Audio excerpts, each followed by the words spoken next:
Welcome into Ride the Line, the greatest podcast in sports betting entertainment. My name is Tanner Kern. I'm a certified G and a bona fide stud, and you can't teach that. And this right here, this is G Money Grant Mitchell. He makes his return back to the greatest podcast in sports betting entertainment, and you can't teach that. Bada boom, man, the people in the room. How you doing, Grant? How you feeling, first of all, and welcome to Ride the Line. I'm feeling better now that I'm back, Tanner. Really appreciate you holding it down while I was gone. Some amazing episodes. I was tuning into both of them. Trust me when I do say that. I was wallowing away in a pit of misery. I was very sick. I was not doing good. And listening to you for those 15, 20 minutes did bring a little bit of brightness to the day. And as good of a job as you did do, I am excited to be back. I am very excited to be back in front of the microphone, talking to the people, and to share some picks here because I know that I wasn't able to give my favorite picks for Thursday Night Football on the last episode. But another reminder, guys, if you aren't checking out the website, the World Sports Network, WSN, then you missed out on what my favorite picks for TNF were, and both of them ended up cashing. I had the Vikings plus 6.5, the all-time backdoor cover, but a deserved cover, I will say, and I had the over on Kirk Cousins passing yards. So it was a good day for me on Thursday Night Football. Kirk Cousins passing yards smacked. It should have smacked in the first half if the Minnesota Vikings didn't fumble and give back like 3 possessions to them. That was ridiculous. I was watching that and my soul was leaving my body. But last night was a great game just because I thought I was going to lose almost every bet I had. Not Kirk Cousins passing, but I thought I was going to lose the majority of the bets I had until like the last 5 minutes of the game. And I played that FanDuel Super Boost last night. It was whatever, Justin Jefferson or A.J. Brown to lead the league in receiving. A.J. Brown didn't even play last night, so I don't know where he was. But Justin Jefferson came through late, and Devontae Smith, he was like 50, 60 yards behind Devontae Smith the whole night and just came through late. So that was pretty good. I mean, it was a bold strategy by the Vikings to just not cover Devontae Smith whenever he ran 20 yards down the field. And they did the same thing for A.J. Brown, too, on that. It was a holding penalty, right? Yeah. So I mean, of course I am joking a little bit. The Eagles were a battering ram with that run game and that offensive line. So obviously they had to bring the defense in, and anytime they did, Jalen was able to put it behind him. And he did underthrow Devontae Smith on one of those. I don't think I ended up going for a touchdown, but yeah, the Eagles offense, it was a weird game to try to break down because the Eagles so far have just through 2 games, they've not been impressive, yet they're 2-0. And of course, they made it to the Super Bowl last year. So of course, you're going to take that if you are, an Eagles fan. And I think part of it is just them adjusting to the new offensive coordinator, because I think Shane Steichen did a lot for them. And, people just didn't realize that. But I mean, you got to feel good. Like I said, you got to feel good if you're Eagles, you're 2-0, because the offense hasn't looked amazing. Jalen's been turning the ball over and they still haven't lost yet. Jalen Hurts forgot how to play football. And then the defense, the secondary, my God, you guys are terrible. You got lit up by Mac Jones and Kirk Cousins. So you should go back and take a long, hard look in the mirror and say, we're not that good. We need to figure it out. This is not the same Eagles team of last year. They don't look that good. I'm sure they're going to get better, but still not a good showing from them last night, even though they were able to win the game. But it's all about winning in the NFL. Yeah, can we talk about this the only thing that matters? Can we talk about this spread result, this cover by the Vikings? Because to your point, the Vikings lost. They didn't just fumble. They lost 4 fumbles in the first 31 minutes of play. I was legitimately. Like, we work in the sports betting industry, Tanner. It's our job to be calm in the face of adversity. I was seething. I was screaming at the TV because I said, the Vikings should be winning this game. And they were down like 27-7. And then for them to get that cover with Kirk Cousins leading, he has not the game tying drive, whatever, the game covering drive, and then the Eagles score again, and then Cousins leads another one of those drives. It was an all-time hero performance from Kirk Cousins as a bettor from a betting perspective. I knew they were going to cover whole time. Because the line was moving in favor of the Vikings, even though more money was coming on the Eagles. Vegas needed it. Vegas called a couple 4th down conversions, couple flags they didn't call. It was good. But yeah, it was definitely a frustrating game there, especially in that first quarter. Kirk Cousins played very well, though. I'll give him that. Did not turn the ball over when it came to an interception. Obviously had the fumble, but a fun night, fun game. Great game. I'm excited for the weekend. Let's start talking about it. But make sure you subscribe to the channel before you do that. Before we do talk about the weekend, I do want to get your take on this. Do the New York Jets call for Kirk Cousins? No. I don't think so. I think you got a great defense there. I think your season's probably over no matter if you have Kirk Cousins or not. You still got to come in and learn offense. Then you got to give up a lot for him, too. I mean, you got to trust your guy, Zach Wilson. You got to trust the MILF man. You got to. You have to. I mean, maybe you do, but I don't. Like, He's I a first was round so draft pick. I didn't have Kirk Cousins on my short list until the only reason I asked because I saw that being a popular topic on social media. The guys who I had on my short list were Jameis Winston and Ryan Tannehill, and then excuse me, maybe someone like maybe one of these retired vets like a Carson Wentz. Although that's at the bottom of my list. I think Jameis Winston and Tannehill were my top two. I could see that, but when I look at Zach Wilson, he was first round draft pick a few years ago. It's his team. Aaron Rodgers already came out and said, like, I want to play a couple years and give this thing off to Zach. I think when you have Aaron Rodgers right next to him in his ear the entire game, like it's going to help him. He also made some better decisions with the football. Like we're like he's grown a lot from year to year. He did not try to force the football into situations. Yeah, he had the pick, but Yeah. He did a lot better things with the football. Like when he was under pressure, he took a sack. He got rid of it quickly. He dumped it off. And they weren't really letting him open up either. It was run, pass, right? And all quick game stuff. Okay, but the way they called the game, doesn't that tell you they don't trust him at all? Like they had a chance to get a touchdown with less than 2 minutes left, ball inside the 20, and they ran it 3 straight times. In that situation, I understand it. It's a high stress environment. I think we're going to see them open it up a little bit more, but it's a high stress environment. Nobody expected that. Everyone's shook. Like you just got to get through the game. You're in a position to win the game. Put the game on your defense. That's what they were doing. I don't blame them there at all because if Zach Wilson throws a pick, you're taking the ball out of your defense's hands. That's a funny way to look at it. Look, he better be ready to be. He's going to be running for his life against the Cowboys. That's all I'm going to say. If Zach Wilson has a good day against this Cowboys defense, I'll take everything back. The Super Bowl is still on.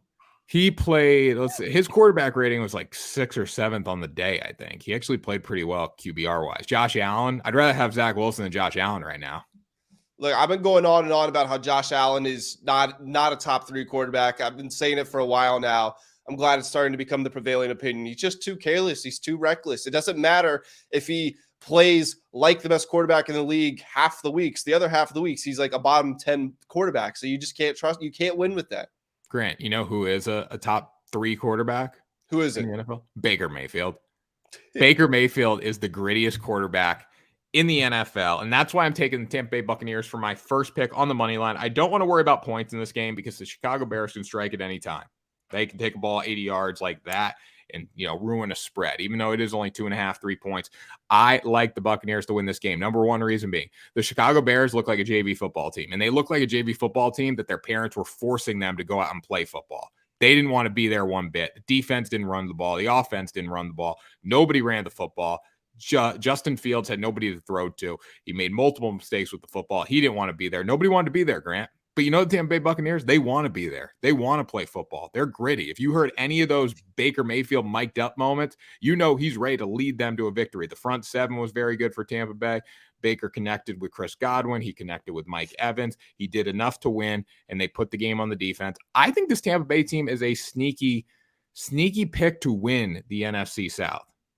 You did say that before the season started, and I want to throw a couple things at you here. So the first one being that the Bears were awful in week 1, just flatly. They were awful. They only called one design run for Justin Fields. I don't understand why you're trying to make him a player he isn't. It's okay to be a running quarterback. Like, look around the league. Patrick Mahomes runs the ball. Jalen Hurts runs the ball. Josh Allen, even Joe Burrow will take off and scratch. Why are you not letting Justin Fields, who almost set the record for rushing yards? Did he? I think he was like just behind the single season record, right? And he would have hit it if they let him run from the start of the season. Why are you trying to change him, especially with the new playmakers around him? It's going to open up his ability to run the ball even more. So that was a bad decision by the Bears coaching staff. I hope they allow him to run the ball.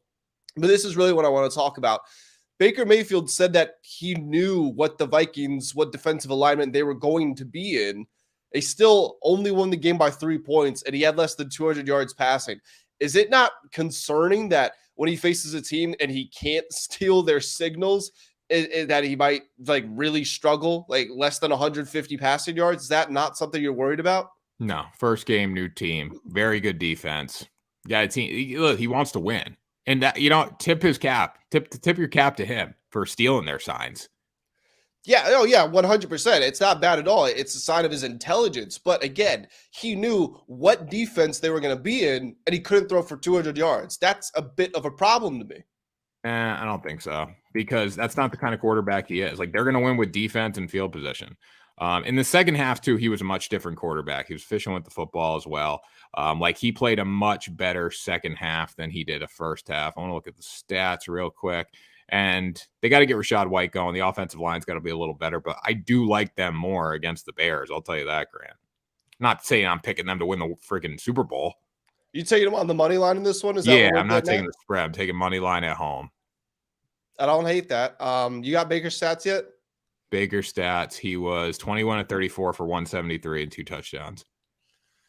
I mean, it's not bad, but like I said, he knew what defense they were going to be in. I just don't know how much I trust him against. This is the thing, too. I was also high on the Bears coming into the season. I was very concerned with what I saw in week 1, but at the same time, you can't overreact. So I'm holding on to some sort of optimism that they can still come good. I can overreact the fact that they weren't running the football. I can overreact the effort. Like, that's something I can't bet on. I'll take Tampa Bay because Baker wants to win. He wants to play football. He's a gamer.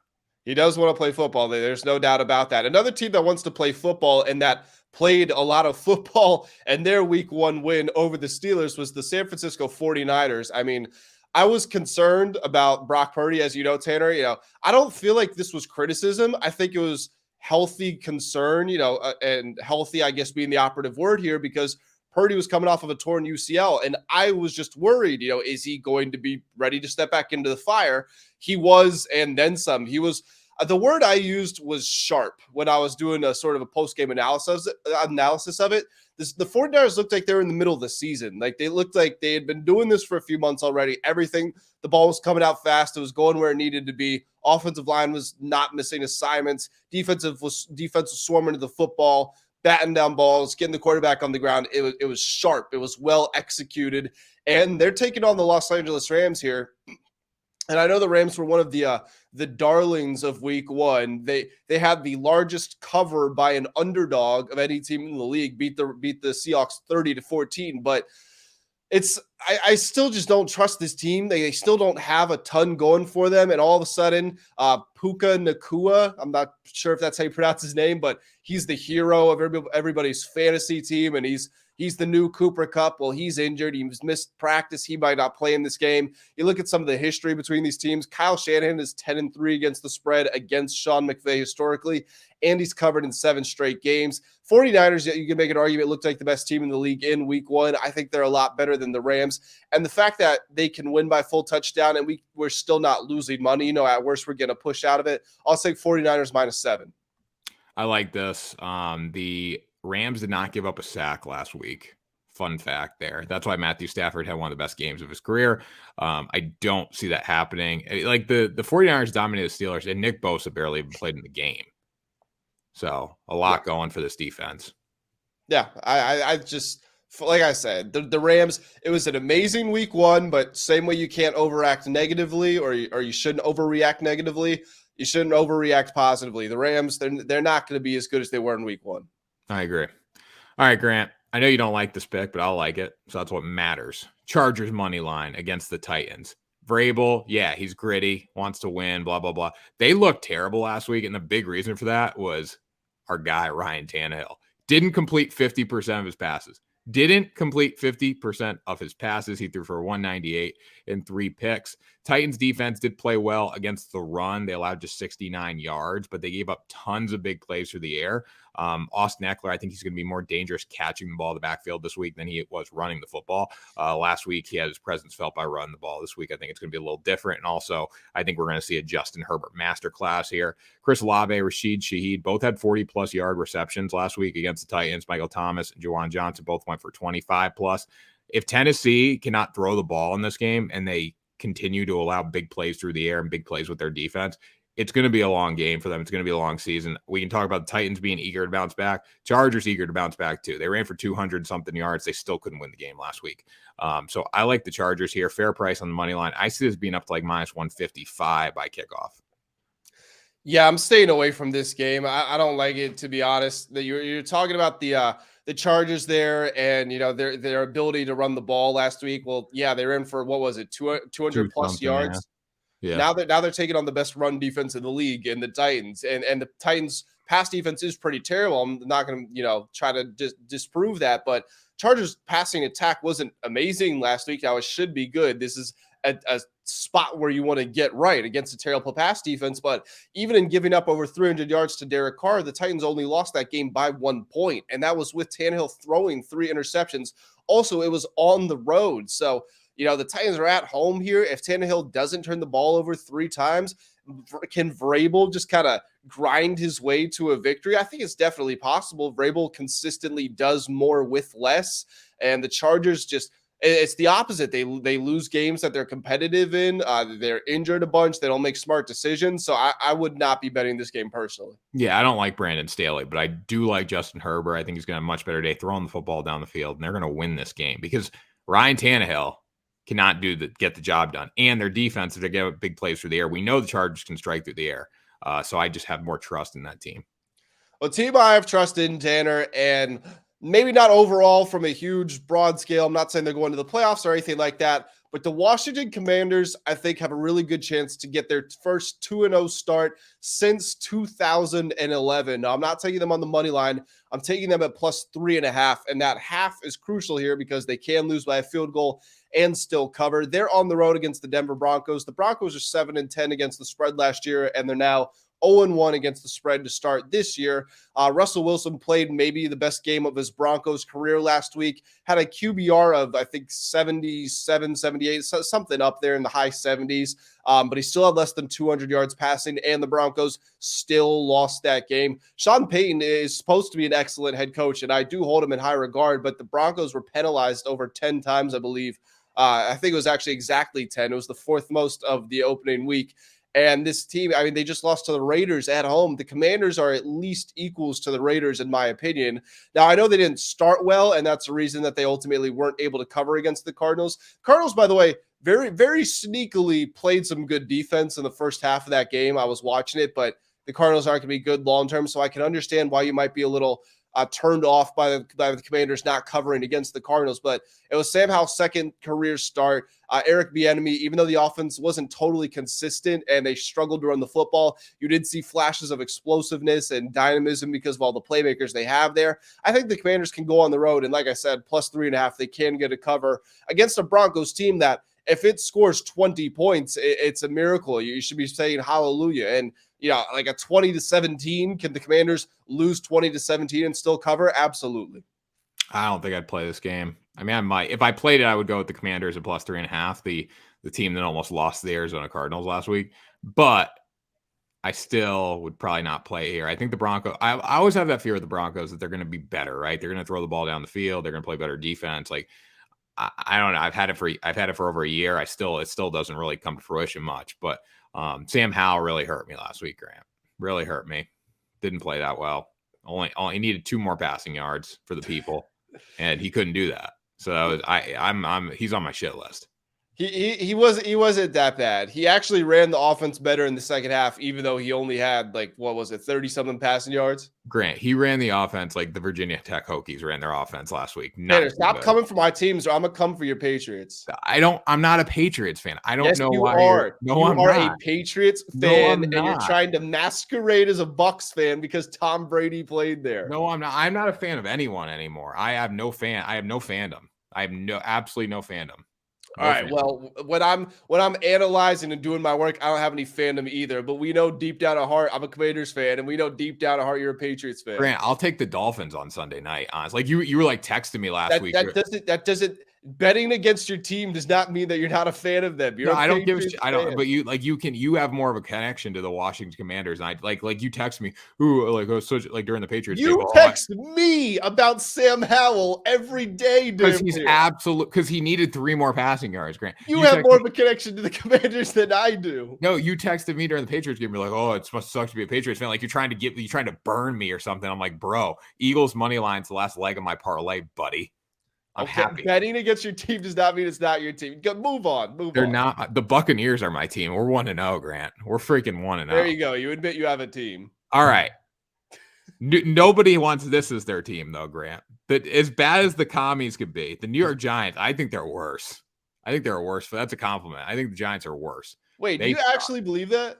No, I don't. I know now. It's too hard. Like everyone's like, I'm done with the Giants, done with the New York Giants, blah blah blah. And Grant, by the way, too, the only reason I pick on your teams is because they've screwed me. So if they won games, I wouldn't come after them. But they're terrible. Don't bet on them. I need more out of fucking Virginia Tech, Grant. Come on now. Anyway. I just sorry for interrupting. I do think the Giants are the worst team in the NFC East. That's why I wanted to ask if that was a real take of yours. I need to see more out of both of the Commanders and the Giants. I do. I really need to see more because you look at the New York Giants, they got like their doors blown off by the Cowboys. I still think the commies would have got their doors blown off by the Cowboys in that spot. So like I can't really say, but it wasn't as like the Giants defense wasn't the issue. It was not the Giants defense. It was the special teams and the offense. Yes, the defense got run over a little bit, but like Dak wasn't that efficient with the football when he did throw the ball down the field. So I'm going to take Giants -4.5. There's a lot of people afraid of the Giants in this spot. The line is moving back towards the Cardinals. Just because the Cardinals covered against the Commanders, I'm not buying into that. And just because the Giants got blown out by the Cowboys, I'm not buying into that. I'm playing this like it's week 1. If this was week 1, it's -4.5. I'm taking the New York Giants here. I think we're going to see a Brian Daboll dedicated to the run game. The best way to help out a struggling offensive line is by running the football, work it in play action. Their tackle, Andrew Thomas, battling a hamstring injury. Probably won't play, but I still like this New York Giants team at -4.5 here. The Cardinals are not that good. Like they might have played above what they were in week 1 against the Commanders. But when you got Joshua Dobbs playing quarterback, if they can literally just shut down the run game, they can shut down the Cardinals running attack. I think they're going to be just fine and win this game by a touchdown at least. Every team has a chance to win the Super Bowl in week 1. The worst teams in the league come out. They play usually a good quarter, a good half of football because as you've had an entire offseason to prepare, you've got the most optimism you're going to have with that. There's no reason that teams of dogs more than a touchdown shouldn't be able to cover in week 1 because, again, it's the best chance you're going to have all year. You know, I was bagging on the Giants. They are much better than the Cardinals. I like the approach of playing it like it's week 1. I think you're going to see a lot of running from Saquon Barkley, a good dose of the run from Daniel Jones as well. There was one drive where the Giants looked like an actual NFL football team. It was the opening drive. It was when they had Daniel Jones running the football. Now, I will say that is part of my criticism of the Giants giving Daniel Jones all that money. He's not a good quarterback. He's a good fullback who can throw the ball a little, in my opinion, but I don't want to get started on a rant. Let Daniel Jones run the ball. Let Saquon run the ball. They will easily beat the Cardinals. They will easily cover. I know it's a square bet because the Giants are road favorites and there's money on them, but the Giants should cover. Yeah, I don't see why you take the Cardinals in this game. No, you take the Giants. All right, Grant, last pick. Yeah, my final pick, it's going to be a player prop. I'm going over 45.5 rushing yards for one Lamar Jackson. Now, just right away, this is more of a spread trend, but crazy stat. The Ravens in their last 22 games as underdogs are 18-3-1 against the spread, which is kind of wild. Now, they're 3.5 point dogs, depending on where you get them against the Bengals here. Tyler Linderbaum and Ronnie Staley, 2 key offensive linemen, are banged up. They might play, they might not. The Ravens also have some problems in the secondary, which is why I'm not full on going with their spread here. But the point I'm trying to make is there's going to be some pressure on Lamar Jackson, and especially with J.K. Dobbins also popping his ACL. He's going to be out for the year. Excuse me, not his ACL, his Achilles. He's gone for the year. There's going to be a lot of pressure on Lamar to run the football. He's got to take on a bigger role. He only ran the ball 6 times last week. That was the fewest since week 1 of last season. But if you look what he did after that last year, he bounced back with even more attempts. And Lamar's last 3 games against the Bengals, he's averaged 81 yards rushing, and he's hit the over 45 in all 3 of those games. So I think Lamar, big day on the ground. Don't know if the Ravens win. Don't know if they cover. I think maybe at +3.5, I would take them to cover. But favorite play from this game is Lamar over on the rushing yards. Yeah, I think you're going to see an angry Bengals and Joe Burrow team. Lamar Jackson was horrendous last week. Terrible. Burrow was worse though. Like let's call it out. Burrow was worse, yeah. But again, Burrow also didn't play in the whole preseason. Like the pick Lamar threw was like JV football interception. It was going in. He literally threw it right. It was to throw it away, but he threw it right to a guy. Like, you didn't see him. I don't mind the rushing yards. I will never take Lamar Jackson's passing yards against Cincinnati Bengals. I think they're going to be in his face all day. I think they're going to have to take off, and I think we're going to see a gritty Bengals attack here. Joey B is going to bounce back. He's got a new haircut. Not worried about that. Bengals money line, but I like the play. I am worried about Bengals money line, though, even though it's not either one of our plays. I'm worried. I think Joe Burrow is injured. Like, seriously, I don't think he should be playing right now. And Joe Burrow is the second best football player in the world. He doesn't throw for 82 passing yards. It doesn't happen. I think he's still seriously injured. Either he's still seriously injured or his mind is not right at all. And going out and throwing for 82 yards, that's not going to clear his mind up. So I would have serious reservations betting the Bengals. Yeah, I'm starting about the Bengals, but I do agree with you. 82 yards is very weird out of him. Yeah, 100%. All right, that was Ride the Line. Nice little Sunday edition for the big Sunday Week 2 slate. It's a great day, Grant. Colorado, just shortly, college football, what, 30 seconds. Colorado is going to blow Colorado State's doors off because they now made it personal. That was pretty crazy with the guy talking about taking his hat and sunglasses off. That was stupid. I got the over in that game. I hate betting, college football 3, 4, 5 touchdown spreads, but Colorado should win big. They should win by 100 points, honestly. And then one other play, Florida, the Gators cover against Tennessee in the Swamp. I got Tennessee covered in that one. And I know there's a lot of public money on that, which makes me a little nervous, but I got the Vols. I did an alternate spread plus 10.5. So yeah, I like that for sure. Hopefully I'm okay, but I think they cover 6.5. Graham Mertz masterclass incoming. That was Ride the Line, the greatest podcast in sports betting entertainment. Make sure you subscribe to the YouTube channel. Smash the button. If you can't subscribe, why are you watching at this point in the episode? You're too lazy. And drop a comment on who you're taking this week. Yep, 100%, guys. Thank you so much for tuning in. Tanner and I are going to jump on out of here, but we will see you on the next episode of Ride the Line.